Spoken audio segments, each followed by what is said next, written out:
Firstly,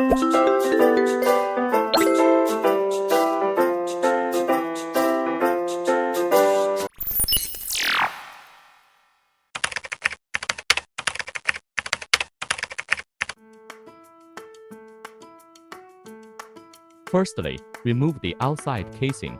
There are 6 screws we need to be removed.